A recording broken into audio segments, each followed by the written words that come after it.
Vivimos en la era de la posverdad. Los hechos ya no importan. Basamos cada vez más nuestras creencias en nuestros sentimientos, gustos personales y emociones. La gente elige creer en la información que tiene más sentido en su universo personal. ¿El resultado de eso? El caos evidente que vemos por todas partes. Sin embargo, la elección de la verdad es decisiva para nuestro destino eterno.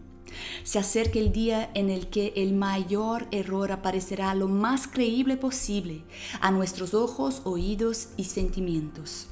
Por ello, ¿está preparado para discernir entre Cristo y Satanás disfrazado de Cristo? Bienvenidos a la conferencia online sobre eventos finales promovida por Safeliz. Continúen con nosotros.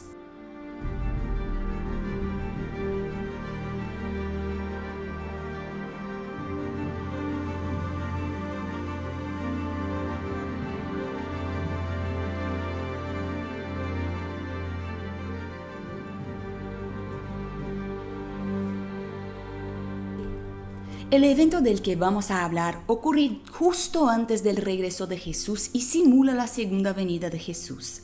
Será tan abrumador que, si es posible, engañará incluso a los elegidos. Pero ¿sabe lo que significa ese evento? ¿Cómo podemos distinguir entre el falso Cristo y el verdadero Cristo? ¿Por qué iba a permitir Dios que sucediera este momento? Para hablarnos de estos y otros temas, recibimos a Carlos Olivares, doctor en teología y profesor del Seminario de Teología de la Universidad Adventista de São Paulo. Bienvenido, doctor. Vivimos hoy tiempos tan extraños de una verdad diluida, construida, subjetiva y sentimental. ¿Cómo distinguir lo que es verdad en nuestro tiempo? Bueno, lo principal es no olvidar que tenemos una fuente que es la fuente en la cual todo depende y es nuestra guía. Y esa fuente que es nuestra guía no solo está vinculada para el futuro, está vinculada con el presente. Y esa guía es la palabra de Dios. Es decir, que frente a un mundo de engaño tenemos la palabra. Y eso es lo que finalmente está haciendo aquí, está en juicio. Lo que está en tela de juicio es: ¿en quién confío? ¿Cuál es mi fuente a la cual yo voy a ir? ¿Son los periódicos, las filosofías, la historia? ¿Son mis sentimientos? ¿Son lo que yo veo? ¿Es la tecnología? ¿O mi fuente a la cual yo iré será la única fuente, la palabra de Dios? Entonces creo que la piedra de toque final es la palabra. Y la piedra de toque final, no solamente en el final, también en el presente, continúa siendo la palabra. Es decir, a pesar de que yo pueda ver que qué sé yo, aparece un espíritu, ¿no? Aparece un espíritu diciendo que es el espíritu de mi abuela y que mi abuela me ama y que yo tanto que yo quería y que me dice: Carlos, ¿te acuerdas tú que yo te convertí esto en la playa y solamente tú y yo lo sabemos? Y la palabra de Dios me dice que no, que las personas cuando mueren están durmiendo, esperando que Jesús regrese para despertarlos para vida eterna o para perdición eterna. Yo no voy a creer en lo que veo, no voy a creer en lo que escucho, a pesar de que mi corazón esté atribulado porque yo quiero ver esa persona que yo amaba. Yo voy a decir: no, la palabra de Dios está primero. Entonces, creo que el fundamento está siempre y va a estar, ha estado siempre, está y estará siempre en la palabra de Dios. Y ese es el gran conflicto sobre el cual está el diablo metido, porque el diablo quiere decir: mira, y lo vemos en la televisión, lo vemos en los grandes documentales. Dice: la Biblia es equivocada, la Biblia se equivocó, la Biblia miente, la Biblia es patriarcal, la Biblia, ¿cierto? Tiene claramente una injusticia social de por medio, que tiene un gran dictador que es Dios, etcétera. Hay tantos elementos de los cuales, de ideología, por los cuales leemos el texto bíblico, que nos olvidamos que finalmente la Biblia tiene autoridad sobre todo aquello que hemos dicho. Tiene autoridad sobre cada sociedad, sobre cada ideología, sobre cada pensamiento. Entonces, el gran conflicto está sobre la palabra. Es un gran conflicto. Entonces, si pensamos en eso, nuestra única salvaguardia en el tiempo final será la palabra. Y creo que ahí es donde debemos nosotros afianzarnos, en la palabra, no solo en el futuro, sino también ahora. ¿Y a quién respeto más? Así es, el tema es una cuestión de lealtad. O sea, ¿para quién voy a ser leal? Pero esa lealtad, otra vez, no va a estar basada, no debe estar basada, no voy a decir no debe porque sería en el futuro, ¿no? No tiene que estar basada ahora en el presente en aquello que me parece que puede ser fantástico. Recordemos la historia de Tomás en el Evangelio de Juan, que él quería ver, que él quería tocar, y Jesús le dice, bueno, bienaventurado aquel que no ve, aquel que no toca, aquel que simplemente cree en esto por fe. Entonces, creo que los milagros, creo que las grandes señales son la herramienta del enemigo, porque finalmente es lo único que tiene para poder engañar a los escogidos, lo único que tiene. Porque la palabra dice otra cosa. Entonces, el engaño nos lleva, el engaño visual, el engaño sensorial, nos lleva a creer en aquello que finalmente no tiene autoridad. Es una teoría efímera, es una teoría simplemente que no está en el texto bíblico. Entonces, pensando en eso, o sea, reflexionemos en eso, que a pesar de que nuestros sentimientos sean atacados, a pesar de que nuestros deseos de que algo real sea así real, la autoridad de la Biblia está sobre aquello.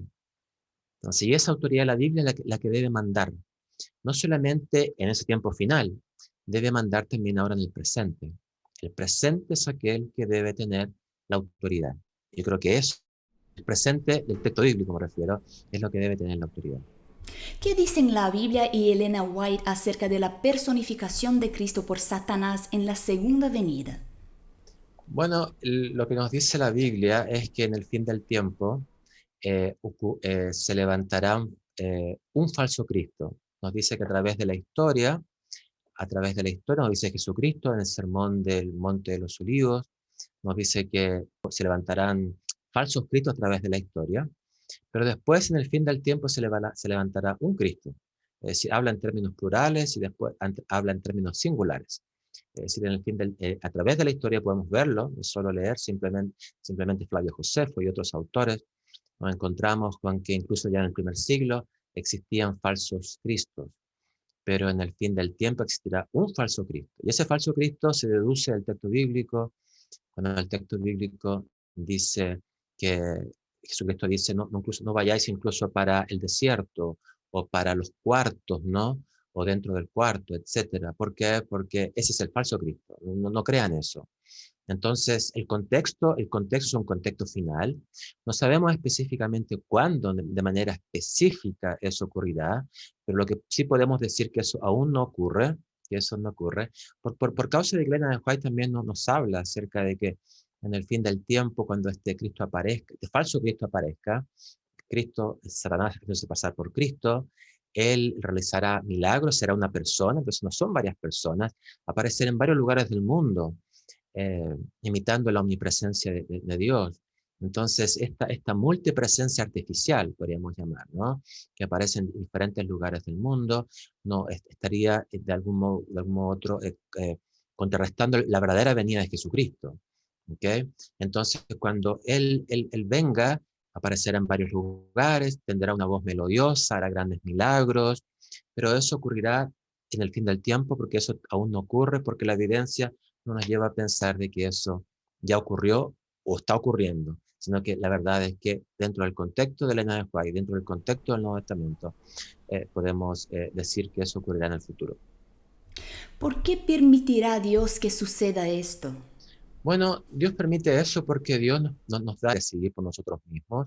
Dios ama la libertad de sus hijos. Dios no quiere que lo amemos porque estamos obligados a hacerlo. Dios no quiere que lo amemos porque fuimos sincronizados o se nos puso un chip dentro, ¿no? Para que lo podamos hacer, sino que lo decidamos por nosotros mismos. Es nuestra decisión. Eso ya está desde el principio, ante la caída. Adán y Eva podían comer de cualquiera por menos de uno. Ellos tenían que decidir cuál, decidieron el mal camino, obviamente, decidieron el camino errado, pero ellos decidieron hacer eso. Y nosotros también podemos decidir lo mismo. Entonces, en el fin del tiempo ocurren estos dos eventos, ¿no? Está la verdadera venida y está la falsa venida. Entonces, para poder determinar una u otra, obviamente tenemos que ir al texto bíblico, pero claramente para determinar esto tenemos que decidir cuál seguimos. Entonces, cuando aparezca este falso Cristo, Él podrá decir grandes cosas, podrá hacer grandes milagros, podrá decir su voz podrá ser muy linda, muy suave, muy gentil, pero no significa que eso sea verdad. Y creo que es interesante eso. ¿Por qué? Porque usualmente nosotros pensamos que podemos estar vacunados en contra de cualquier tipo de mentira, pero la verdad es que la mentira tiene ese propósito, el engaño tiene el propósito de engañarnos, si no sería engaño. Entonces, el hecho de que Satanás sea el mejor engañador del mundo, ¿no?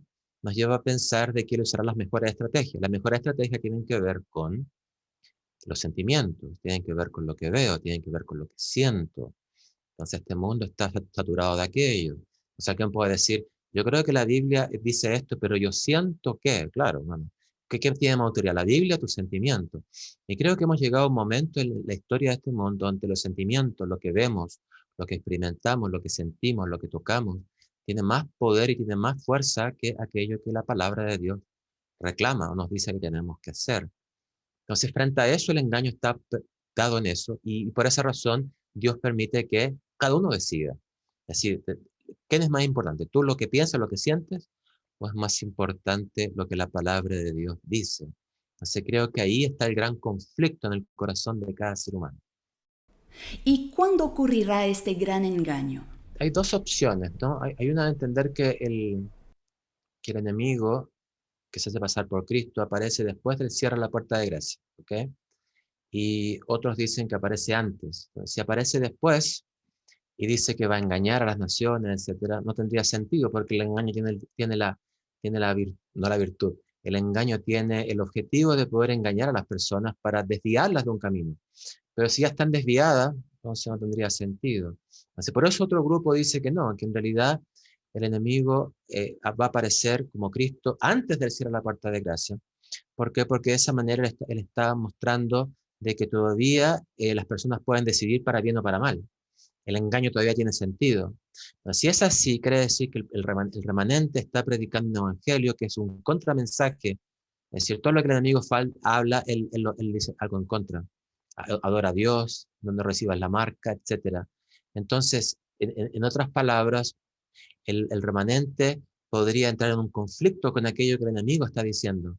Y eso traería el conflicto final, que finalmente es cierto, el lenguaje registra y que será otra persona, imagino, que va a hablar acerca de eso. Entonces, el enfoque estaría en eso, que tenemos un momento final en el cual podríamos decidir si seguimos o no a Cristo, y esa decisión podría ser antes de cierre la puerta de gracia. Si soy engañado por Satanás, ¿significa que no iré al cielo? ¿Todavía tendré la oportunidad de seguir al verdadero Jesús?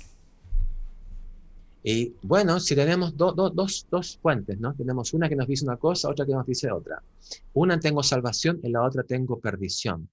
Significa entonces que si la palabra de Dios me dice que debo guardar los mandamientos de Dios, incluyendo el sábado, y el enemigo me dice que puedo guardar todos los mandamientos menos uno, que sería el sábado, porque él lo está cambiando ahora para el domingo, quiere decir entonces que yo estoy tomando una decisión. Esa decisión estoy siguiendo algo que no es verdad, algo que no está en la palabra de Dios. Y eso trae como consecuencia de que yo finalmente me pierda. Es decir, no es que yo me voy a perder simplemente porque Dios quiere que me pierda. Dios me está dando dos opciones, la opción verdad y la opción mentira. Y esa opción que es verdad es la opción finalmente que Él quiera que yo siga. Pero no me va a obligar para que yo siga esa opción. Simplemente quiere que yo lo haga de modo racional, que yo piense, que yo decida y que yo escoja seguir su voz. Pero si aquellos que exigen la otra voz, tristemente ocurrirá aquello. Ahora, tenemos que tener también en consideración esto. No pensemos que eso le va a ocurrir solamente a algunos. Tengo que estar apercibido y pensando que eso también me puede ocurrir a mí. Y no es algo futuro, es algo presente. Es decir, la fortaleza está en la palabra, está en lo que yo creo, pero eso es lo que ocurre en el presente.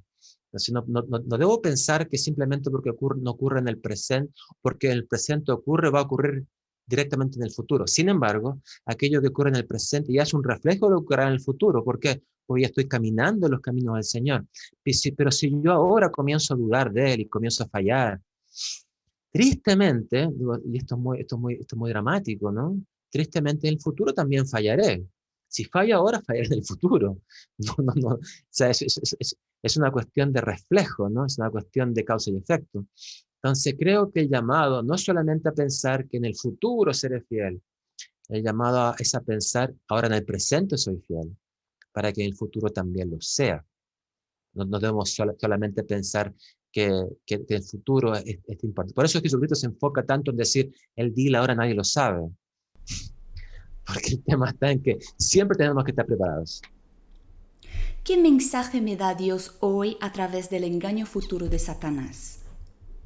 Bueno, lo que él está buscando es que podamos decidir ahora de seguir a Cristo y saber de que la base de todo está en la palabra de Dios. Creo que el mensaje final que yo podría dejar es que tenemos que ir al texto bíblico. Tenemos que comenzar a leer el texto bíblico hoy, no en el futuro.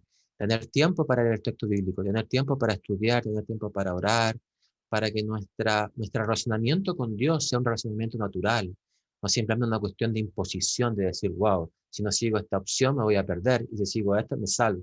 No es simplemente eso, es más que eso, es conocer a Dios, quién es Él, para que Él finalmente nos muestre cuál es el mejor camino y finalmente podamos amarlo, porque Él es un Dios de amor, un Dios que nos ama, un Dios que quiere lo mejor para nuestras vidas.